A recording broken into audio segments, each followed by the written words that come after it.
woke up with Thanksgiving in your heart that you did wake up. Hope that you're feeling okay. Hope that you're not stressed out about anything or not stressed out a whole bunch about anything. I hope that you are ready to get into this day and make the best of it. Good morning. Welcome to Rest for the Justice Seeking Soul, our Thursday morning time together. And I do thank those of you who keep coming back. I still invite you to invite other friends to come as well. But I am so glad that you're here. And because sometimes, you do things and you say, is this making a difference? But if it's making a difference for one or two people, then that's good. That's a blessing. I, want to say to people that if ever, so, this is my soapbox, but you need to know that everybody needs to stay on the battlefield when it comes to voting. Um, Vivek Ramaswamy, who is a contender for the GOP nomination for president, I read this morning where he wants, if he's president, he wants to shut down many of the offices, many of the jobs in the federal government. Many people, minority people, have jobs in the federal government, and the fact that he wants to shut that down it's a flying red flag. If you couple that with the words of a multimillionaire who I read yesterday said something like he believes that the poverty rate should go up, it should increase because he thinks that people are too lazy. People are too lazy. People ought to be grateful. They ought to be so poor that they are grateful to work for pittance, which is, plantation economy. That's just awful. But these are the people, all these people with this big, big, big, big money want to dismantle the government. Trust me when I tell you that. They want to dismantle the government so that they can have total control. That is fascism. That is authoritarianism. And it is not good. And I don't think enough people get it. So I'm hoping that people will turn out in droves to vote, that get your vote early voting days under your belt. If you haven't registered yet, do it before the voting deadline and get your family and friends to do it as well. Because this is not a time to be fooling around. um, this is just not a time. People, we get comfortable. So we have gotten comfortable in our comfort. In this country, there hasn't been, for the majority of people, the type of suffering that goes on in other countries, especially these authoritarian countries. So, like Vladimir Putin and Kim Jong Un are, trying to form an alliance so that they can beat the Ukraine. And I'm not all into. I don't know that much about the Ukraine war, but I do know that it is significant that people like Musk is doing all that he can to keep the Ukrainians from being able to fight Russia, and now Russia and North Korea are in this kind of bond because they want to beat the Ukraine. And I just think, all this big money. People here used to be, anti-Russia, which they still should be because Vladimir Putin is not the friend of America. But Vladimir Putin, like many rulers around the world, want to bring the United States down, and they're doing it. They're doing it. So the only way we save ourselves and our rights, this is what I'm trying to tell you, is by voting, voting, voting, voting. We have to come out in droves, young people, old people, in between people. Everybody has to come out in droves so that the results are so huge that there can be no dispute. And it's time for us to just really think about that. If you don't read all that stuff and listen to what's going on, come back once a week and I'll tell you a few little tidbits, or go to my Facebook page because I put stuff on there that lets us know what's going on. But what's going on is scary. It's very scary. And if we don't vote, this might be the last, free election, free and time. It's real. People with power, more power and money, and they don't care who they step on to get it. So I'm just saying that up front because I read these stories and saw these stories, and I thought, our people, all of us, it's a coalition of people, not just black people, white people, it's all of us. All of us need to be being steadfast and intentional about saving the country. Now, somebody will say, well, we don't have that many. Yeah, you're right. There's problems for black people and brown people and LGBTQIA people and women and differently abled people and people without homes. There's problems. There's problems because this is not an equitable society. But it's better now than it would be if it were authoritarian. Trust me and believe me on that. So please make sure that you are registered to vote and that you're going to be going to vote, and you're going to take your friends and your family to vote and form coalitions and talk to people that you normally would not talk to. Talk about what's at stake for everybody, because really there is a lot at stake for everybody except the very, very, very, very, very, very rich. I'm trying to tell you something today. I'm trying to tell you, and I hope that you're hearing it. Well, thank you for being here this morning. As you know, I read these meditations from my book, Rest for the Justice Seeking Soul, on Thursdays. And most of the time I go straight to the book. But, we've been doing this for a minute. And so sometimes I go and I read you the meditation that I write and send out on a weekly basis. I do them every week. And if people request to be on the distribution list, they email me and I put them on the list. So some of you who are listening may have already gotten this, but many of you have not. So I thought I would read the meditation that I wrote for this week, and it's called The Cost of Keeping Secrets. A few years ago, I was at a retreat for organizers. Most of those attending were younger than me, and many were white. There was a fair amount of time spent sharing the history of racial oppression in this country.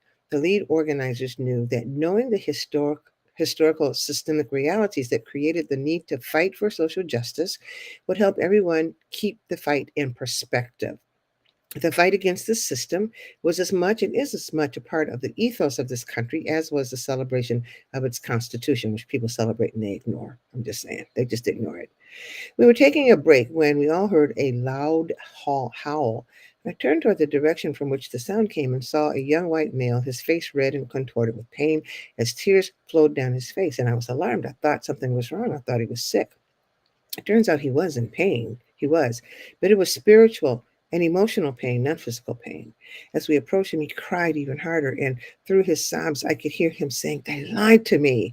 They lied to me. My parents lied to me my whole life." He had grown up in Minnesota and lived in what he called a, quote, very white world. In quote, he had been told all kinds of things about Black people, none of which were good, but as the result of a class he had taken in college, he had delved deeper into African American history.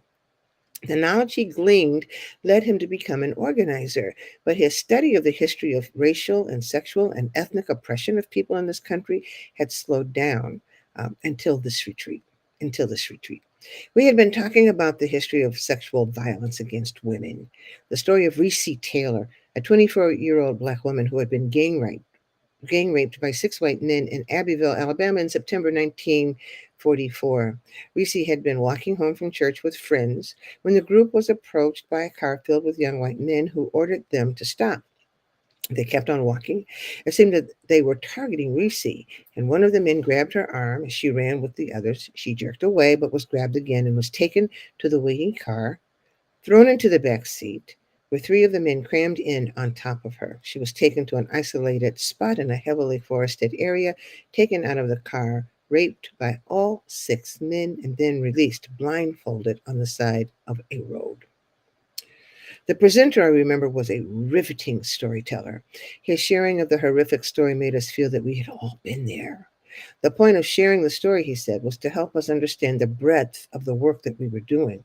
It was not just about voting rights or police brutality or about economic oppression and suppression. It was also about the things we don't like to talk about, like sexual violence against Black and brown women. There was enough injustice for people to choose the area in which they wanted to concentrate. And on this day, he was going there, this whole area of sexual violence. What we had been presented had infuriated this young man. And I remember hearing a sound from him when the presenter repeated something said by Gunnar Myrdal, the Swedish economist and sociologist, who once said, quote, "Sex is the principle around which the whole structure of segregation is organized," end quote. And he heard that and he just kind of groaned. But as he sobbed during the break, he kept saying, "They lied to me. My parents lied to me." As he talked, it seemed that the lies to which he was referring had to do with how Black women had been described to him. And later, he shared that my hunch was correct. Quote, he says, we were told that Black women were without morals, that many of them were not raped, but invited sexual relations with white men, end quote. You know what? Bad secrets never keep. They never keep. They seep out, and when they do, they almost always cause a violent reaction and many times a shattering of relationships. For this young man, the truth about racial relations in this country had been withheld from him, replaced by myths about Black people that justified the treatment Black people received. He was told by his parents that Black people were lazy, that Black people were oversexed and naturally violent, and that they couldn't learn. He said, I grew up believing that stuff. I believed it.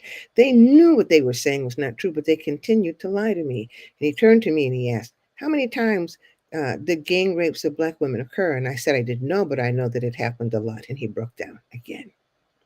His relationship with his parents has never healed, it's never been repaired. So many times we don't want to talk about the things that hurt, or we think that things that hurt are things that we think cast us in a bad light. The whole anti-woke movement is about keeping the truth from people because it is so ugly.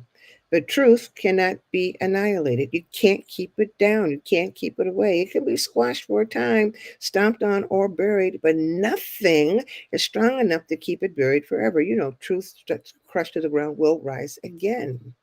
Hearing the narrative about how the enslavement of Black people wasn't so bad, or keeping high school students from reading and learning about African American history, is not going to kill the truth. It will come up and it will come out. And those who have worked to keep it hidden will be forced to deal with the fallout. And there will be fallout. There is a reason for the words, walk together, children, don't you get weary, because it is absolutely and totally exhausting to continue to have to fight against this stuff. The effort to know the truth and teach the truth is hard work. But the work of this country working to keep the truth at bay while painting a picture of an exceptional society that never was, a society that never was, is wearing thin. Our job is not to get waylaid by the efforts to keep the secrets of American injustice. Our job is to stay on the battlefield and to continue to tell the old story so that so many Americans want to disappear. It's not going away. It is there and people must know it. Think about that today. Amen and amen. So that story of Reese Taylor is a riveting one. You should look it up yourself. I always tell people when I do workshops or even in sermons, and I talk about things that have happened. I tell people to look it up themselves. You should always look stuff up. We, the storytellers, sometimes get facts a little bit, skewed or a little bit incorrect. It comes sometimes with the storytelling, but the story is there, and the stories are there.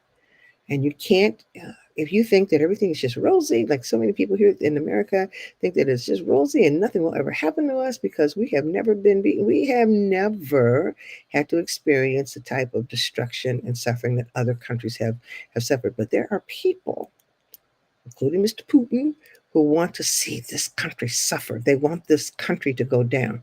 So the only way you get strong as a nation is to know that the history, the myth is cute. It's cute, liberty and justice for all. It's not the truth, but it's cute. We can't depend on cuteness. We have to be real. We have to know what real is. We have to study real. We have to swallow the discomfort that real causes.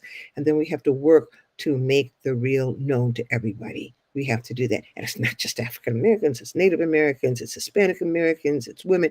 All of these groups have a story to tell. And as we tell our stories and see the similarity between all of us, we get stronger. A coalition of people is a mighty thing. And I continue to say that organized people is much stronger than organized money, even when there's a whole lot of it. So that is it for me today. I'm so glad you came. This is Thursday, September 14th. Next week, it was Thursday, September 21st. We are moving on down the pike. In a minute, it'll be Thanksgiving. I'm just saying. Halloween stuff has been out, for 2 weeks, and in a minute it will be Thanksgiving. So we are in the time of year that just goes very quickly. A lot of things go on.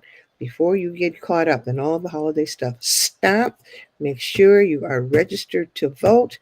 Take someone with you to vote, and let's save this country as we work to improve this country. That's my word for the day. Thank you for being here. I'll see you next week. Take good care. Bye-bye.